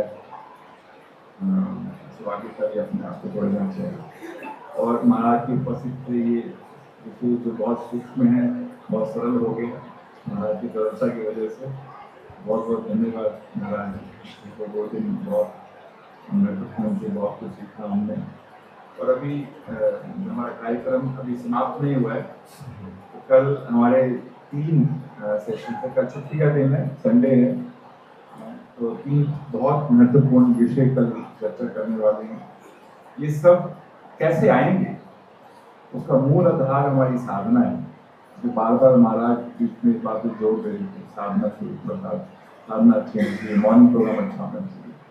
ये साधना का क्या महत्व है और किस तरह से ये साधना हमें इन गुणों को विकसित करने में सहायता करती है। तो सबसे निवेदन है कि कल जो है इसको टॉप प्रायोरिटी रखें। हमारे बहुत सारे और भी कार्य होते हैं संडे को, एक संडे के लिए थोड़ा सा हमको जो है शाम के लिए या नेक्स्ट संडे के लिए शेड्यूल कर दीजिए। कल सुबह 8 बजे पहला सेशन है, 8 से 9:30 बजे तक। इसमें महाराज साधना के विषय में चर्चा करना है। साधना हमारे आध्यात्मिक जीवन का आधार है, इसलिए बहुत महत्वपूर्ण है। जिनके पास जाने का कोई साधन नहीं है बताइए, हम कोई व्यवस्था करते हैं। ठीक है, तो अभी हम इस क्लास के बाद आप मुझे व्यक्तियों को कंफर्म कीजिए आप आ रहे हैं। यदि आपको कोई सहायता चाहिए कम्युनिटी को बता दीजिए, हम व्यवस्था करेंगे। उसके बाद दूसरा विषय कल है 11 बजे, घर को कैसे मंदिर बनाएं। है ना, घर में ऐसा अनुभव हमको जैसे मंदिर में, तो वो महाराज बताएंगे। सब गृहस्थों के लिए जानना कि हम 24 घंटा 7 दिन हफ्ते में मंदिर में तो रहते नहीं, घर में ही रहते हैं। घर में किस तरह से ऐसा वातावरण हम क्रिएट करें कि हमको महसूस हो निरंतर कि हम मंदिर में ही। तो ऊपर कहते थे घर को मंदिर बनाइए और मंदिर को घर बनाइए। ठीक है, कल महाराज समझाएंगे इसको और अच्छे से। वो 11 बजे से 12:30 तक ये रहेगा। उसके बाद लंच कीजिए तो रेस्ट कीजिए, और फिर 2:30 बजे से 4:30 बजे तक एक उससे भी ज़्यादा महत्वपूर्ण विषय है। विषय क्या है? गृहस्थ जीवन का महत्व क्या है। बहुत महत्वपूर्ण आश्रम है गृहस्थ जीवन, और गृहस्थ जीवन का लक्ष्य क्या होना चाहिए। What should be the goal of the householder's life? कल के तीनों जो विषय हैं बहुत महत्वपूर्ण है। हमारा आध्यात्मिक प्रगति में एक इंजन और जोड़ सकते हैं। बहुत तेजी से जो है हमारे प्रश्नों का उत्तर मिल सकता है, हमारे डाउट क्लियर हो सकते हैं। ये सबसे निवेदन है कि कल ये सेशन मिस मत कीजिएगा, है ना। जो भी करना पड़े करके कल महाराज का संग प्राप्त कीजिए। Almost full day we are in the association of Maharaj on the top of Govardhan hill. Giriraj ji के सामने, पिताजी गौसलाम के सामने महाराज की निपात में से हम श्रवण करेंगे। और यदि आप बहुत लोभी बनना चाहते हैं तो कल मंगला से ही हमारे साथ में आएंगे। कल महाराज रहेंगे मंगला आरती में सुबह 4:30 से माँ से जुड़ सकते हैं। मंगला के लिए माँ के संग में बैठ के माँ जपा टॉक भी करेंगे 15 मिनट का। तो माँ के संग में बैठ कर जप कीजिए, देख के माँ कैसे जप करते हैं, बहुत प्रेरणा मिलेगी। मैं आज सुबह सेवा कर रहा था, लेकिन मैंने माँ को देखा कि उनका पोस्टर कैसा है, उनका उच्चारण कैसा है, उनका जो एकाग्रता कैसी है, देख देख के मुझे प्रेरणा मिल रही है। तो आप सभी कल बैठेंगे माँ के साथ जप करेंगे, निश्चित रूप से हमारे जप में सुधार हो सकता है। तो कल का दिन लॉटरी है हमारे आध्यात्मिक जीवन में, है ना। थोड़ा सा समय इन्वेस्ट करेंगे। जैसे पहले लॉटरी 10 रुपये का लॉटरी लिया तो बम्पर 1 करोड़ का मुनाफा हो। तो केवल एक दिन का इन्वेस्टमेंट है, लेकिन कई जन्मों की यात्रा हम एक दिन में पूरी कर सकते हैं। तो इसलिए इसका महत्व समझते हुए कल आप प्लीज आने का प्रयास कीजिए। मंगल में भी आना है तो हम व्यवस्था करते हैं, आप बस आने की इच्छा रखिए, बाकी सारी व्यवस्था हो जाएगी। ठीक है, तो आप कंफर्म करके जाइएगा। आपको आ रहे हैं या कोई आपको सहायता चाहिए तो सहायता भी साधन में उपलब्ध है। 8 बजे आने वालों के लिए हम बस 7:30 बजे RK सर्कल में चलेंगे। ठीक है, कौन कौन बस का उपयोग करना चाहेंगे? तो बाकी सब कैसे आएंगे? साधन सबके पास है, आपके पास साधन है, यू हैव। ओके, चंद्रबाबू आप कैसे आएंगे? कितने बजे डिपेंड करता है? अच्छा, मात्र तो आप ढूंढ लीजिए, कई कारें भी आएंगी, बस भी आएगी, जो भी आपको उचित लगे। नमस्ते प्रस्तुति है ना, है प्रयास कीजिए। आप मेरे साथ चलना, ठीक है, मेरे साथ चलिए मंगला में। तो मंगला वाले कौन कौन है? मंगला वाले अच्छा बहुत बड़ी गाड़ी लेके आएंगे, हैं? अच्छा गाड़ी, कोई बात नहीं, व्यवस्था होगी। ठीक है, तो मंगला में आएंगे और चर्चा कर लेंगे कैसे आएंगे। और 7:30 बजे बस आपके सबसे चलेगा। 8 बजे पहले बजे पहुंचना है, फिर 8 बजे हमारा क्लास। ठीक है, हरे कृष्णा। जय श्री तो ने भक्ति के दान श्री कृष्ण महाराज गोविंद महाराज की जय। श्री प्रभुपाद की जय। और भक्ति वृंद की तो प्रणाम कीजिए। वांछा कर पत्रों कृपा सिंधु